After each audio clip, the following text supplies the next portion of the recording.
રિક્ષામાં બેસાડી વૃદ્ધાના કાન કાપીને ઘરેણાની લૂંટ કરનારા બે ઈસમો ઝડપાયા છે. આ બંનેને પોલીસે સુરેન્દ્રનગરથી ઝડપ્યા છે, પરંતુ સુરતમાં આ બંને વિરુદ્ધ અનેક ગુનાઓ નોંધાયેલા છે. આ બંનેમાં એક પુરુષ અને એક મહિલાનો સમાવેશ છે. શું છે આ મુદ્દો તે આપને બતાવીશું ધ ક્રાઇમ સ્ટોરીના આ અહેવાલમાં.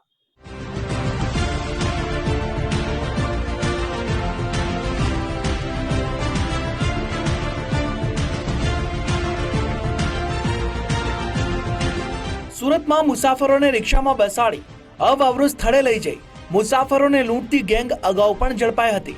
કામરેજ અને કઠોળ સહિતના કેટલાક વિસ્તારોમાં ફરી રિક્ષામાં બેસેલા મુસાફરોને લૂંટવાની ઘટનાઓ વધી.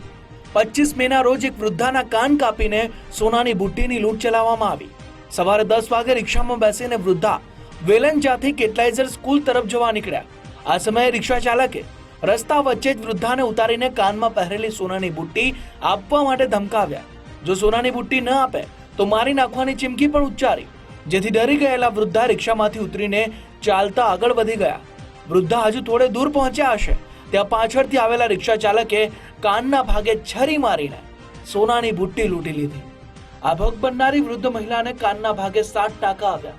આ ગંભીર ઘટનાની જાણ થતાં જ ઉત્તરાયણ પોલીસની સાથે સુરત ક્રાઇમ બ્રાન્ચની વિવિધ ટીમ પણ જોડાઈ. સુરત ક્રાઇમ બ્રાન્ચના ડીસીપી અને અનુભવી અધિકારી ભાવેશ રોજિયાના માર્ગદર્શનમાં ટેકનિકલ એનાલિસિસ અને સચોટ માનવ બાતમીના આધારે બંને લૂંટારુઓ ગણતરીના કલાકોમાં ઝડપાઈ ગયા. સુરેન્દ્રનગરના ચુડા તાલુકાના કોરડા ગામના ઋત્વિક કાવીઠિયાની ધરપકડ કરવામાં આવી. આ ઉપરાંત લૂંટ સમયે રિક્ષામાં બેસેલી મહિલા સાથીદાર કાજલ જોગીદાસ શર્માની પણ માણિયા ખાતેથી ધરપકડ કરવામાં આવી. આ ઝડપાયેલા ઋત્વિક કાવીઠિયાને કાન કાપીને લૂંટ આચરી હોવાની કબૂલાત પણ તેને કરી લીધી. કે આ ગુનામાં સંડાયેલ ઈસમ સુરેન્દ્રનગરના સાયલા તાલુકાનો ઋત્વિક નામનો માણસ છે. ઋત્વિક અને એની સાથે કાજલબેન જે મોરબી જિલ્લાના માળિયા મિયાણાની છે. ક્રાઇમ બ્રાન્ચની ટીમે જઈ કાલ બંનેને ત્યાંથી પકડી લાવી અહીંયા લાવી પૂછપરછ કરતા બંને પાસેથી ઓરિજિનલ મુદ્દામાલ જે કાનમાં ગયેલી બુટ્ટી મળી આવેલી છે, તેમજ એની પાસેથી રિક્ષા પણ ત્યાં કન્ફર્મ કરીને રિક્ષા પણ જે લૂંટમાં વપરાયેલી હતી સુરેન્દ્રનગર જિલ્લામાં પડી છે, ત્યાં એ કબજે લેવા માટે અન્ય ટીમ રવાના કરવામાં આવી છે.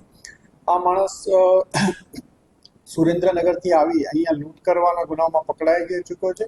અગાઉ પણ આવા બનાવોમાં સંડોવાયેલ હોવાની પૂરી શક્યતાના આધારે એની પૂછપરછ કરાઈ રહી છે અને આમ ઓરિજિનલ મુદ્દામાલ અને આરોપીઓ ખૂબ જ ટૂંકા સમયમાં શોધી કાઢવામાં ક્રાઇમ બ્રાન્ચની ટીમને સફળતા મળી છે.